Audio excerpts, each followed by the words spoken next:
24 में महाकाल खुद देंगे पीएम मोदी को आशीर्वाद। दुनिया का हर हिंदू बोलेगा मोदी जिंदाबाद। एक युग था जब ताजमहल कुतुब मीनार बना, एक युग ये है जब काशी महाकाल का निर्माण हुआ। भारत की सभ्यता में ताजमहल की मार्केटिंग बहुत हुई, अब महाकाल का भव्य कॉरिडोर देखो। हमें गलत इतिहास इसलिए पढ़ाया गया ताकि हम गुलामी की यादों को हमेशा ताजा रख पाएं। लेकिन एक वक्त आता है जब बाहुबली पैदा होता है, वो हर जंजीरों को तोड़ देता है। मोदी कौन है, सत्ता में क्यों आए हैं, क्या इतिहास दोहराने आए हैं, मिटाकर नया लिखने आए हैं, या फिर काशी महाकाल की अलग जगाने आए हैं। 1 साल के भीतर महाकाल के चरणों में दूसरा तोहफा समर्पित होने वाला है। उज्जैन में महाकाल का मंदिर है, जिन्हें दुनिया महाकाल कहती है। कहते हैं काल उसका क्या करे जो भक्त हो महाकाल का। मोदी भी भक्तों की भीड़ में महाकाल के एक भक्त हैं। हर दुश्मन से बचाने वाले महाकाल ही हैं। 750 करोड़ खर्च होकर महाकाल का भव्य कॉरिडोर बनकर तैयार है। योगी सरकार की तरह शिवराज सरकार सनातन सभ्यता का पताका लहराने वाली है। 11 अक्टूबर को मोदी उद्घाटन करेंगे। ये इतना भव्य है कि आपकी आंखें पलक झपकना भूल जाएंगे। काशी विश्वनाथ कॉरिडोर से 4 गुना बड़ा है। हम आपको महाकाल कॉरिडोर का एक वीडियो दिखाते हैं। महाकाल कॉरिडोर कुछ ऐसा होगा जिसकी भव्यता देख कई झूठ से गढ़े इतिहास का कद बौना हो जाएगा। ये देश का दुर्भाग्य है कि जिन आताताइयों ने हमारे मंदिरों को तोड़ा था, हमें उनका इतिहास शान से पढ़ाया जाता रहा। आपको इतिहास की दर्दनाक घटना बताएं, उससे पहले ये एक्सक्लूसिव तस्वीर देखिए। विकास के साथ ये सनातन संस्कृति का नया अध्याय होगा। राम मंदिर, बाबा विश्वनाथ, अब महाकाल। बीजेपी हिंदुत्व के उस मिशन को पूरा कर रही है जिसे सैकड़ों साल से मिटाया जा रहा है। पीएम मोदी उस मिशन को पूरा कर रहे हैं जिसकी आज की पीढ़ी तो विरोध कर सकती है, लेकिन सैकड़ों साल की पीढ़ी सिर्फ इतिहास पढ़ेगी। इस देश में कभी मंदिरों का ऐसा निर्माण नहीं देखा गया। हमेशा मंदिरों को तोड़ने का वीडियो सबने देखा। राजस्थान में गहलोत सरकार ने 300 साल पुराना मंदिर शिव का तुड़वा दिया, लेकिन मोदी ने 10 महीने में ही 2 विशाल कॉरिडोर दे दिए।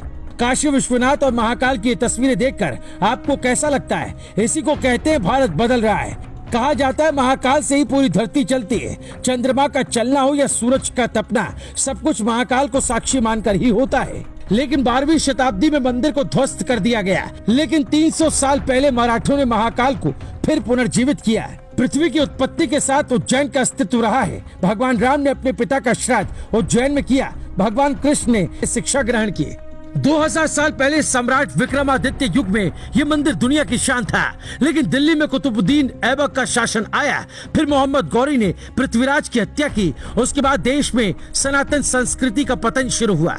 1235 में गुलाम वंश के इल्तुतमिश का राज स्थापित हुआ तो उसने उज्जैन के सारे मंदिरों को ध्वस्त कर दिया। इन मंदिरों में बाबा महाकाल का मंदिर भी शामिल था। आज जो मंदिर वो सिर्फ 300 साल पहले बना था, लेकिन ये युग मोदी का है, जो गुलाम वंश से लेकर मोहम्मद गौरी, कुतुबुद्दीन ऐबक का इतिहास मिटाया जा रहा है। मोदी कुछ वैसा ही कर रहे हैं जैसे सम्राट विक्रमादित्य, कालिदास, राजा भोज ने अपने युग में आतताइयों से लड़कर सभ्यता को बचाए रखा। 20 हेक्टेयर में फैला महाकाल कॉरिडोर की भव्यता दुनिया देखेगी। ये वक्त ऐसा है जहाँ इतिहास खुद को दोहराएगा। मोदी के बाद योगी होंगे, बाकी मंदिरों का निर्माण ऐसा ही होगा। जब देश में कोई विदेशी नेता आता है तो शान से उसे ताजमहल और कुतुब मीनार दिखाते हैं, लेकिन अब ऐसा ना होगा। अब काशी विश्वनाथ जाएंगे, महाकाल के मंदिर जाएंगे, क्योंकि ये परिसर इतना विशाल है कि पूरा मंदिर परिसर में घूमने और सूक्ष्मता से दर्शन करने के लिए 5 से 6 घंटे का वक्त लगेगा। विशाल क्षेत्र में भगवान शिव के 190 अलग अलग रूप के दर्शन होंगे। शिव तांडव स्तोत्र से लेकर शिव विवाह को बेहद नजदीक से देख पाएंगे। महाकालेश्वर वाटिका, महाकालेश्वर मार्ग, शिव अवतार वाटिका, प्रवचन हॉल, नूतन स्कूल परिसर, गणेश विद्यालय परिसर, रुद्र सागर तट का विकास भी। कॉरिडोर में हर घंटे करीब 1 लाख से ज्यादा श्रद्धालु दर्शन कर सकेंगे। त्रिवेणी संग्रहालय के पास ही महाकाल पथ का बड़ा द्वार बन रहा है। बीच में fountain, light and sound system भी होगा। इसके सामने पवेलियन जैसी व्यवस्था श्रद्धालुओं के लिए की गई है। यानी भारत का ये महाकाल मंदिर दुनिया में नई पहचान स्थापित करने वाला है, क्योंकि मोदी युग है तो मुमकिन है। Bureau report, global Bharat TV.